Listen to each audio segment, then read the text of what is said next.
I'm Jaden, and this is the Midnightman with Jaden Zander, and I am welcoming you to walk with me into my world. All the stories on this channel, just remember, there's no validation unless you experience it for yourself. So, just sit back, relax, and take a listen. The first story happened to me way back in 1992. At the point of time I was in secondary 5, and I was taking my O-levels. So it's pretty normal for me to be studying late night, sometimes way past midnight, because of my O-levels. And on a particular night, I do remember, on this particular night, while studying for my O-levels, I felt hungry suddenly. So I've decided to go to the kitchen and cook myself up some instant noodles. So I filled up the pot, put it on the stove, and while waiting for the water to boil, I went over to the kitchen window. I was staying on the 11th floor, and I was staying in Tampines. I shall not mention the block number. Well, you felt like forever waiting for the water to boil as I was looking out the kitchen window. It was a cool night. So after a while, I guess the water boiled. I turned to walk over to the stove. But when I turned, in front of me was just the fridge. Actually, the fridge was about 5 to 8 meters away from me. What surprised me, what shocked me, was that I saw this figure of a lady wearing this kebaya. I can actually picture her in my mind now, wearing this kebaya, this Sarong kebaya, and she was wearing this shawl on her head. And the only thing weird was that I can see through her.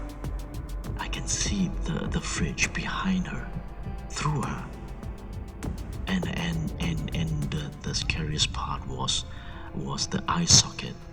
There was no eyeball. It was just empty. It felt empty looking at her. That was it. It shocked me. I was scared, and I ran from the kitchen to my parents' bedroom, really knocking on the door. My parents got up. My dad came to me and asked what happened.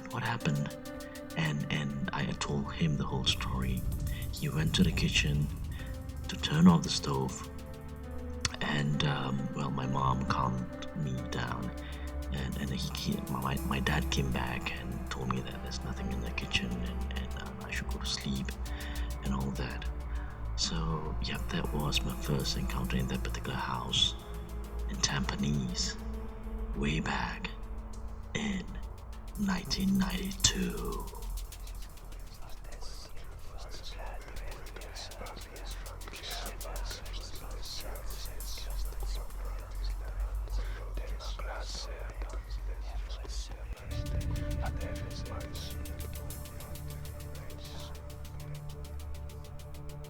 Alright, let us move on to the next story.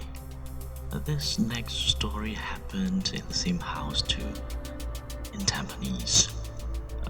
That particular house, we had a lot of weird things happening in that particular house, and this is one of them, and it happened to me. In that house, we have 3 bedrooms. My bedroom, my parents' bedroom, and my sister's bedroom. And every single night, whenever they are asleep, both my parents and my sisters will close the door, except for me. I guess it's normal for me to not sleep with the door closed. It's not because I'm scared or anything. It's just a habit. Okay, so there is one particular night whereby it was kind of warm, even though I have the fan blown right at me.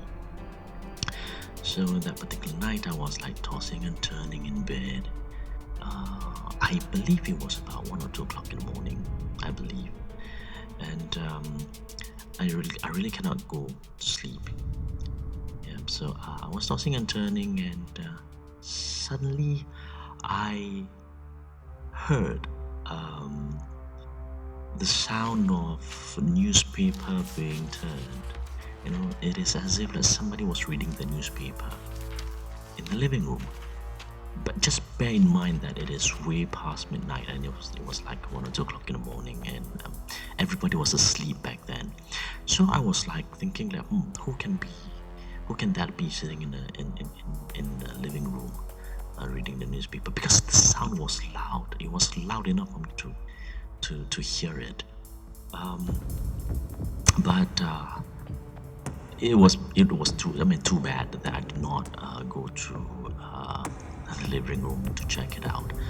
But it was kind of weird listening to that happening, you know, like a newspaper turning at that particular point of time.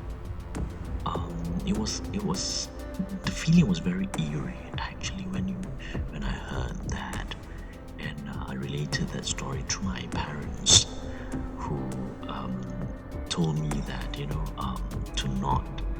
to try to get to sleep as early as possible. I don't know, maybe it's my parents' way of telling me to, you know, sleep early, boy. You need to get up early the next day. But yeah, that was one of my my scary experience that I had when I was living in that particular house back then, right here in Tampines.